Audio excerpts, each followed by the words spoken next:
গল্পের নাম অপেক্ষার শেষ প্রহর, সম্পর্ক এবং সময়ের মূল্য।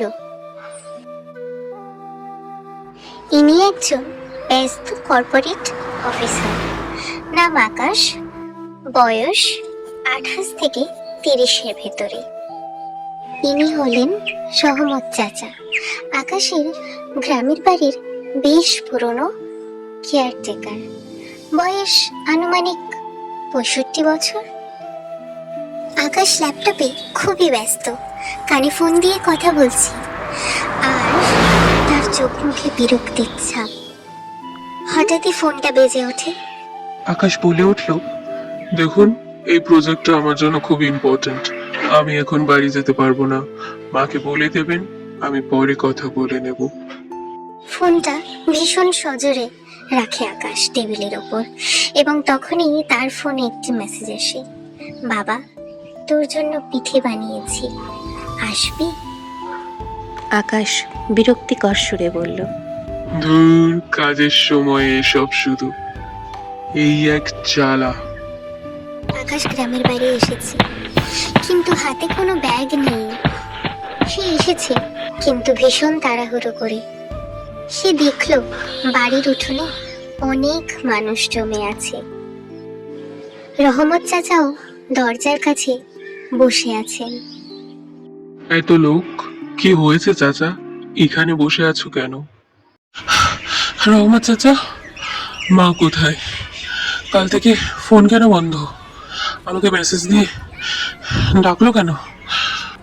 ধীরে ধীরে রহমত চাচা উঠে দাঁড়ালেন।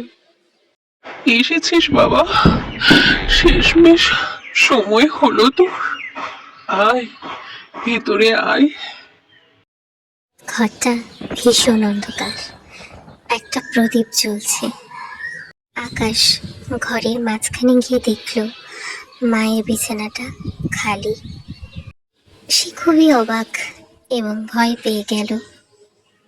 চাচা, মা কোথায়? কথা বলছেন না কেন কেউ? বলুন। তোর মা গতকাল রাতে চলে গেছেন রে বাবা। সারাটা দিন তোর জন্য পিঠে বানিয়ে পথ চেয়ে বসেছিলেন।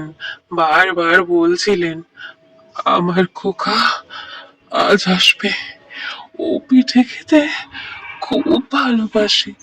কিন্তু তুই তো আর আসলি না। মা পিঠে বানাচ্ছেন আর ফোনের দিকে তাকিয়ে হাসছেন। তিনি বারবার আকাশকে ফোন করার চেষ্টা করছেন, কিন্তু আকাশ ফোন ধরছে না। মা ক্লান্ত হয়ে চেয়ারে বসে পড়লেন। আকাশ স্তব্ধ হয়ে দাঁড়িয়ে আছে।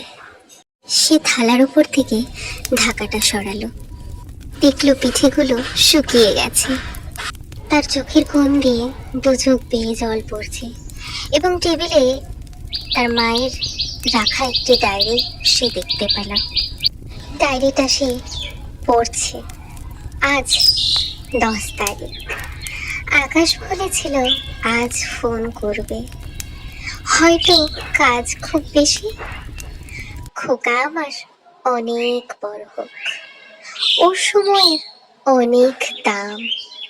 আমার মতো বুড়ো মানুষের জন্য সময় নষ্ট না করলেও চলবে। মা, আমি সময় দিতে পারিনি মা।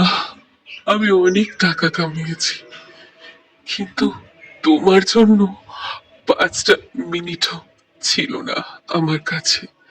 মা, তুমি একবার ওঠো মা, আমি আর কোনোদিনও অফিস আকাশ অন্ধকার বারান্দায় একা বসে আছে, তার হাতে তার মায়ের সেই ডায়েরিটা। আমরা মনে করি সময় অনেক আছে আমাদের হাতে, পরে কথা বলবো, পরে দেখা করব, কিন্তু সময় সেটা কারোর জন্য অপেক্ষা করে না। আজ আমার কাছে সময় আছে, কিন্তু দেখো, যার সাথে কথা বলবো সেই মানুষটাই আর আমাদের মধ্যে নেই। আপনার প্রিয় মানুষকে সময় দিন, অর্থ নয়, কারণ অর্থ ফেরত পাওয়া যায়, সময় এবং মানুষ নয়। সর্বশেষে আমাদের জাদুঘরি গল্প টিভির এই গল্পটি আপনাদের কেমন লাগলো অবশ্যই জানাবেন। যদি গল্পটি ভালো লেগে থাকে তাহলে আমাদের চ্যানেলটিকে এখনই সাবস্ক্রাইব করুন এবং ভিডিওটি লাইক করে পাশে থাকুন।